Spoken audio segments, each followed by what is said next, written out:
Hey free-to-play gang, welcome back to another video. So now the thing is, with the coming new update in 3.3.1, there will be many new users for Lian. I wouldn't say many, but there will be new users for Lian. And in fact, she is actually one of the best healers. Surprisingly, they actually made content applicable to her in two main places. The first is going to be the Hilda's trial, where she is probably the best in slot healer for the Hilda's trial. And the second place is going to be the new Andras boss. She is also going to be probably the best in slot healer for that content, and you will definitely need a healer or a support for that content because you are trying to poison the enemies as much as possible, which means the enemies are always going to attack you and you will need to heal past that. So in the future, I do foresee that she's going to be more and more versatile and probably going to be very useful in many different areas, not just these two main areas. Like for example, in the Celestial Anomaly, I think she might be pretty decent. I mean, whenever that comes back around again. But then the real question is, should you or should you not pull Lian right now based on whether is she really that worth the wish stones or not? And of course, I cannot really give you a very solid advice right now because I haven't been testing out the new update with my own main account, so I can't say for sure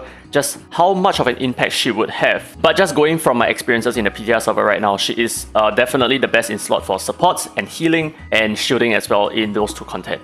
Now, the short answer is going to be no. I don't think that she is worth your wish stones to get her to R0. I don't think the new content is reason enough to get her at all.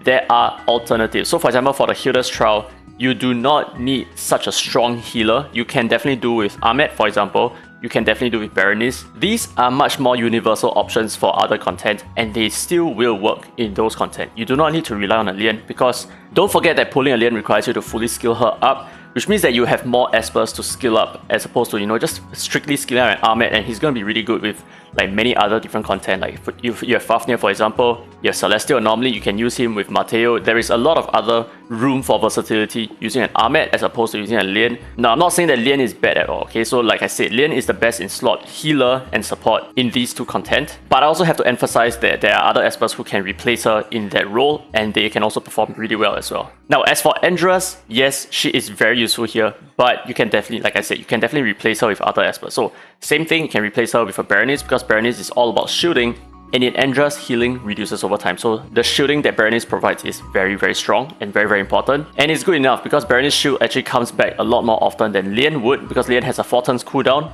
Berenice has a 3 turns cooldown. So Berenice is going to work a lot better with the Ocean set than Lian would be with the Ocean set. And of course, you can use other healers as well. You can use Clara, you can use Esanath, you can probably use Abigail. I'm not super sure just yet, but probably you can use Abigail for the shield and the revive. But yeah, so generally speaking, I feel like Lian is completely replaceable. There is not a lot of reason that you need to pull for an R0 Lian. If you want to go for an R6 Lian, that's like a completely different topic altogether. And in fact, if you want to go for R6 Lian, I would highly recommend that you go for an R6 Hilda instead.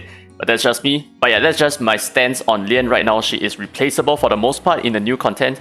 But maybe for the new players out there, maybe like 5 of you, apparently Gaius can only be unlocked in the wish pool if you already have 10 existing legendaries. So if that's the case and you still do not have your Gaius yet, then I think this is probably a good chance for you to obtain one R0 copy of him so that you can skip the queue and you don't have to wait for having 10 legendaries before you can get your first copy of Gaius. So yeah, I just wanted to squeeze this in for the new players out there. But anyway, I hope you guys enjoyed today's content. If you did, don't forget to thumbs up, it really helps the channel, and subscribe for more Dislyte content. Now that's it, this has been very free to play, and as always, I will see you in the next video.